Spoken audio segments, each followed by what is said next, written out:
कृष्ण कृष्ण कृष्ण हरे हरे, हरे राम राम राम हरे हरे। श्रीमद् भागवत गीता का दूसरा अध्याय। संजय ने कहा, हे धृतराष्ट्र। तब श्री कृष्ण व्याकुल चित्त अर्जुन से बोले, हे अर्जुन, अनर्थ के सेवन करने योग्य अपयस कारक मोह इस समय तुम्हारे मन में कहाँ से आया? तुम कायर मत बनो, यह शोभा नहीं देता। तुम हृदय की दुर्बलता को त्याग कर युद्ध के निमित्त खड़े हो जाओ। अर्जुन ने कहा, हे मधुसूदन, मैं रण में पूज्य भीष्म और द्रोणाचार्य के ऊपर बाण प्रहार कर कैसे युद्ध करूं? गुरुजनों को मारकर उनके रक्त से सने हुए भोगों को कैसे भोगूंगा? हम नहीं जानते कि संग्राम में हम दोनों में से कौन जीतेगा।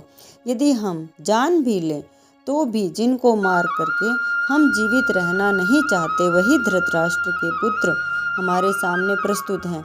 मैं आपसे पूछता हूँ, जिससे निश्चय करके मेरा भला हो वह मुझे समझाकर कहिए, क्योंकि मैं आपका शिष्य हूँ। मुझे शिक्षा दीजिए। मुझे पृथ्वी का निष्कंटक राज्य मिल जाए और देवताओं का भी आधिपत्य मिल जाए, तो भी ऐसा कोई उपाय नहीं दिखता कि जो मेरी इंद्रियों के शोक को दूर करे। हे गोविंद, हे दामोदर, मैं युद्ध नहीं करूँगा। यह कहकर अर्जुन चुप हो गया। संजय बोला, हे राजन, दोनों सेनाओं के मध्य में खिन्न होकर बैठे अर्जुन से श्री कृष्ण ने ये वचन कहे, हे अर्जुन, जिसके लिए शोक नहीं करना चाहिए तो उसके लिए शोक करता है, और पंडितों के से वचन तो कहता है, परंतु पंडित लोग न मरों का शोक करते हैं न जीवितों का। यह बात असंभव है कि मैं पहले न था, तुम न थे, और ये राजा भी न थे, और इसके बाद नहीं रहेंगे। जैसे देहधारियों की इस देह की लड़कपन, जवानी, बुढ़ापा अवस्थाएं होती हैं, तैसे ही मृत्यु के बाद दूसरी देह की भी होती है। इसीलिए पंडित लोग मोक्ष को प्राप्त नहीं होते हैं। हे नरश्रेष्ठ, सुख दुख को समान मानने वाले जिस वीर पुरुष को यह बाह्य पदार्थ क्लेश नहीं देते, वह मोक्ष पाने का अधिकारी है। असत वस्तु का तो अस्तित्व नहीं है और सम का अभाव नहीं है। इस प्रकार इन दोनों को ही तत्वज्ञानी पुरुषों ने देखा है, जिससे सारा संसार व्याप्त है।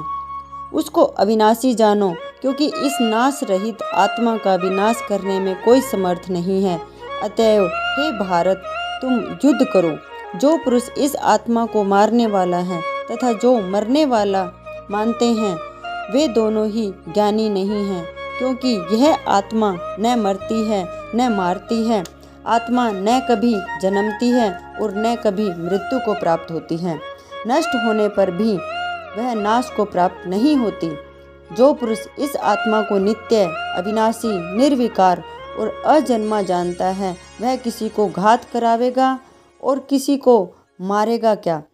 जिस प्रकार मनुष्य पुराने वस्त्र को फेंक कर नए वस्त्र ग्रहण करता है, उसी प्रकार आत्मा पुरानी देह छोड़कर नई देह धारण करती है। नैनम छिदन्ति शस्त्राणि, नैनम दहति पावक, न चैन कल्दत्यापो, न शोष्यति मारुतः। आत्मा को शस्त्र नहीं काट सकते, अग्नि नहीं जला सकती, जल भिगो नहीं सकता। यह अविनाशी, सर्वव्यापी, स्थिर, अचल और सनातन है। यह इंद्रियों से जानी नहीं जा सकती, यह कल्पना से भी परे है। इसीलिए ऐसा जानते हुए तुम्हें शोक करना उचित नहीं है। हे माँ बाहो, यदि तुम इस आत्मा को नित्य जन्म लेने और नित्य मरने वाली मानते हो, तो भी तुमको शोक नहीं करना चाहिए, क्योंकि जो जन्मा है उसकी मृत्यु, और जिसकी मृत्यु हुई है उसका जन्म निश्चय है। अतएव जो बात अनिवार्य है उसके लिए सोच करना व्यर्थ है। जन्म लेने से पहले क्या था किसी को मालूम नहीं, फिर मरने के पीछे क्या होगा कोई नहीं जानता। ऐसी दशा में किस बात का सोच करना तुमको उचित है?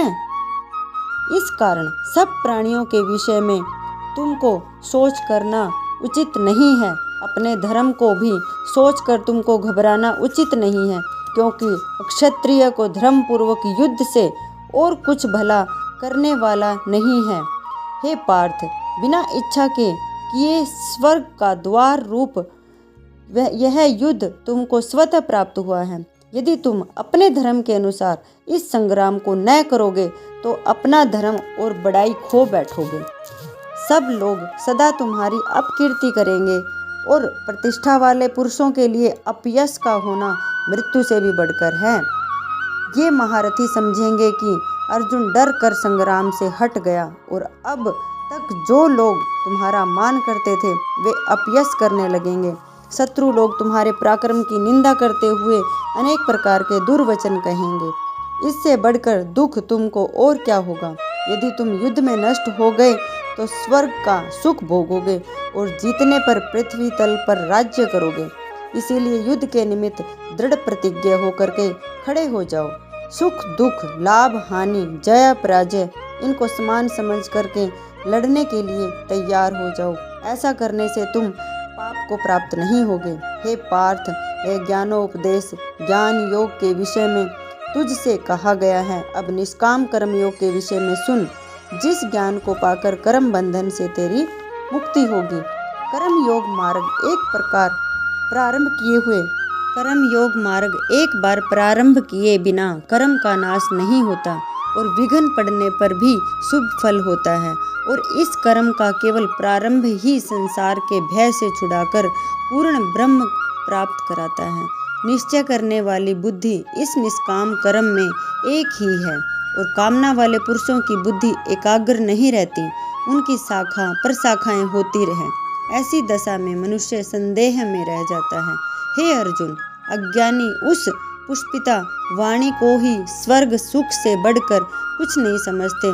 स्वर्ग सुख को ही जो उत्तम पुरुषार्थ समझते हैं, उनका कामनाओं से चित्त व्याकुल होने के कारण निश्चयात्मक बुद्धि से मोक्ष साधन को नहीं उत्पन्न होती, कारण कि उनका चित्त भोग आदि में सदैव निमग्न रहता है।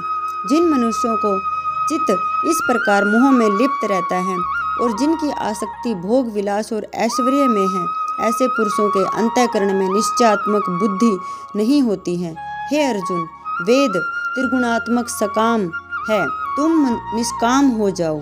सुख दुख को समान जानकर नित्य योग क्षेम आदि स्वार्थों में न पड़कर धीरजवान और आत्मनिष्ठ हो। जैसे छोटे छोटे अनेकों जलाशयों में मनुष्य का कार्य सिद्ध नहीं होता, बड़े जलाशयों से वे सब प्रयोजन अनायास ही सिद्ध हो जाते हैं, उसी तरह संपूर्ण वेदों में कहा हुआ काम कर्मों का फल ब्रह्म में भक्ति रखने वाले मनुष्य को सहज में ही प्राप्त होता है। तुमको केवल कर्म करना चाहिए, फल तुम्हारे अधिकार में नहीं। तुम न तो फल की अभिलाषा से काम करो और न निकम्मे ही रहो। फल की आशा त्याग कर कार्य की सफलता को समान मानकर तुम योगस्थ होकर कर्म करो, यही कर्म योग है। इस बुद्धि योग सहित कर्म से अन्य कर्म अत्यंत हीन है। इसीलिए तुम बुद्धि योग का आश्रय ग्रहण करो। फल की इच्छा रखने वाले निष्कृष्ट होते हैं। निष्काम कर्म करने वाला पुरुष ईश्वर की कृपा से इसी संसार में सुकृत्य तथा दुष्कृत्य इन दोनों का ही त्याग कर देता है। इसीलिए तुम निष्काम कर्म में प्रवृत्त हो।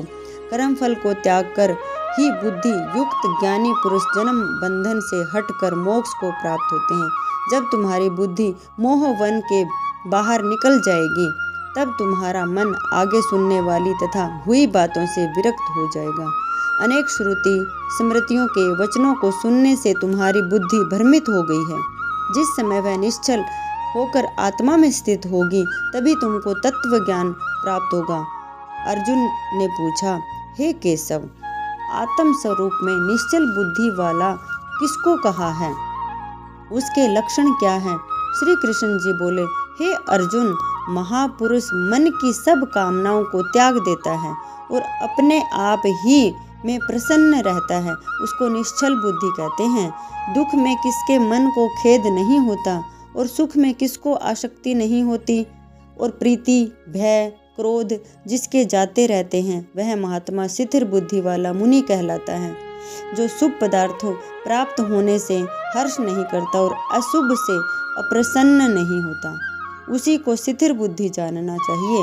और कछुआ जैसे अपने अंगों को सिकोड़ लेता है, उसी तरह पुरुष अपनी इंद्रियों को विषयों से हटाता है, उसी की बुद्धि शिथिर जाननी चाहिए। निराहारी पुरुष के विषय घट जाते हैं, परंतु विषयों में उसकी चाह बनी रहती है। पर ब्रह्म का अनुभव होने पर चाह भी घट जाती है। हे अर्जुन, मोक्ष में प्रत्यक्ष करने वाले विद्वान व्यक्ति को भी प्रबल इंद्रिय बलात्कार से उसके मन को जीत लेती हैं। इसीलिए सब इंद्रियों को विषयों से रोक मेरे विषय में तत्पर हो जावे। जिसने इंद्रियों को वश में कर लिया उसी की बुद्धि निश्चल है। जो पुरुष विषयों के ध्यान में रहता है उसकी प्राप्ति हो जाती है। प्राप्ति होने से कामना होती है। इच्छा के पूर्ण न होने से क्रोध की उत्पत्ति होती है। क्रोध से अविवेक होता है। अविवेक से स्मरण शक्ति नष्ट हो जाती है। स्मरण शक्ति के नष्ट होने से बुद्धि क्षय होती है। जिसकी बुद्धि का नाश हुआ वह विनाश को प्राप्त होता है। जो पुरुष राग द्वेष से रहित हो अपने मन को वश में रखता है वह शांति को प्राप्त होता है। शांति मिलने पर सब दुखों का नाश हो जाता है।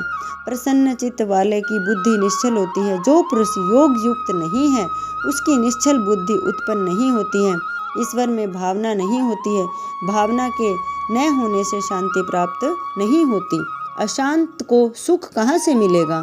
जैसे वायु नाव को जल में खींच ले जाती है, उसी प्रकार इंद्रियां उस पुरुष की बुद्धि का नाश कर देती हैं जिसका मन विषय सिद्धि से इंद्रियों के पीछे लग जाता है। इस कारण हे माँ बाहो, जिसने इंद्रियों को विषयों से सर्वथा रोक रखा है उसी की बुद्धि स्थिर है। जो सब प्राणियों की रात है उसमें संयमी जागता रहता है और प्राणी मात्र जिस समय जागते हैं मुनिजनों की वह रात्रि है। जल से भरे समुद्र में और नदियों का जल भरने पर भी वह अपनी मर्यादा पर रहता है, अर्थात अपनी मर्यादा को नहीं छोड़ता। उसी प्रकार जिस पुरुष में इच्छा न रहने पर भी सब विषय भोग प्रवेश करते हैं उसी को शांति मिलती है। विषयों की इच्छा करने वाले को शांति नहीं मिलती है। जो सब कामनाओं को छोड़कर तथा इच्छा रहित विचरता है और ममता अहंकार जिसमें नहीं है वह शांति को प्राप्त होता है। हे पार्थ, ब्रह्म स्थिति यही है। ऐसी स्थिति मिल जाने पर प्राणी फिर मोह में नहीं फंसता है और अंत समय निर्वाण ब्रह्म को प्राप्त होता है। इति श्री मद्भागवत गीता का दूसरा अध्याय। श्री कृष्ण चैतन्य प्रभु नित्यानंद श्री अद्वैत गदाधर श्रीवासादि गौर भक्त वृंद। हरे कृष्ण कृष्ण कृष्ण हरे हरे। अब दूसरे अध्याय का महत्व सुने। श्री नारायण जी बोले, हे लक्ष्मी, दक्षिण देश में एक पूर्ण नाम का नगर था। वहाँ एक देव सुशर्मा धनवान रहता था। वह साधु सेवा करता था। जब संत सेवा करते बहुत दिन बीत गए तब एक बाल नामक ब्रह्मचारी आया। उसकी सेवा बहुत करी और विनय करी। हे संत जी, मुझे कृपा कर श्री नारायण जी के पाने का ज्ञानोपदेश करो जिससे मेरे जीवन का कल्याण और मुक्ति होवे। तब ब्रह्मचारी ने कहा, मैं तुझे गीता जी के दूसरे अध्याय का पाठ सुनाता हूँ। उसके सुनने से तेरा कल्याण होगा। तू श्रवण कर। एक अयाली नाम का पुरुष वन में बकरियां चराता था और वहाँ से मैं भजन करता था। एक दिन रात को अयाली बकरियां लेकर के घर को चला। मार्ग में एक सिंह बैठा था। एक बकरी सबसे आगे चली आती देख करके शेर भाग गया। तब अयाली यह आश्चर्य देखकर बड़ा चकित हुआ कि बकरी को देख करके शेर भाग गया और मैं वहाँ आ खड़ा हुआ। उस चरवाहे ने मुझे कहा, मैंने यह आश्चर्य देखा कि बकरी को देखकर शेर डर के भाग गया। तुम त्रिकाल लगे हो, वह वृत्तांत मुझे कह सुनाओगे? संत ने कहा, हे अयाली, मैं तुझे एक पिछली वार्ता सुनाता हूँ। यह बकरी पिछले जन्म में डायन थी। जब इसका पति मर गया तब यह बड़ी डायन हो गई। जिस सुंदर लड़के को देखे खा जावे। और यह शेर पिछले जन्म में फंदक था। वह पक्षी पकड़ने वन को गया और डायन भी वन को गई। वहाँ डायन ने उस फंदक को खा लिया। अब वही फंदक शेर हुआ और वह डायन बकरी हुई। शेर को पिछले जन्म की खबर थी, इसीलिए बकरी को देखकर शेर ने जाना कि अब भी बकरी तुझे खाने आ रही है। अर्थात वह डायन उसे खाने आ रही है। तब अयाली ने कहा, मैं पिछले जन्म में कौन था? तब संत ने कहा, तू पिछले जन्म में चांडाल था। अयाली ने कहा, हे ब्रह्मचारी जी, ऐसा कोई उपाय भी हो जिससे हम तीनों ही इस अधम देह से छूटें। तब संत जी ने कहा, हम तीनों का उद्धार करते हैं, हम तुम तीनों का उद्धार करते हैं। ये कहकर संत जी ने गीता जी के अक्षर सुनाए। तब उसी समय आकाश से विमान आए और उन सब को विमान पर चढ़ा करके वैकुंठ लोक को ले गए। अधम देह से छूट करके देव देह पा करके वैकुंठ को चला। तब श्री नारायण जी ने कहा, हे लक्ष्मी जी, जो मनुष्य श्री गीता जी के ज्ञान को पढ़े सुने वह अवश्य ही मुक्ति को प्राप्त होता है। हरे कृष्ण कृष्ण कृष्ण हरे हरे, श्री कृष्ण चैतन्य प्रभु नित्यानंद, श्री अद्वैत गदाधर श्रीवासादि गौर भक्त वृंद। हरे कृष्ण नारायण नारायण नारायण।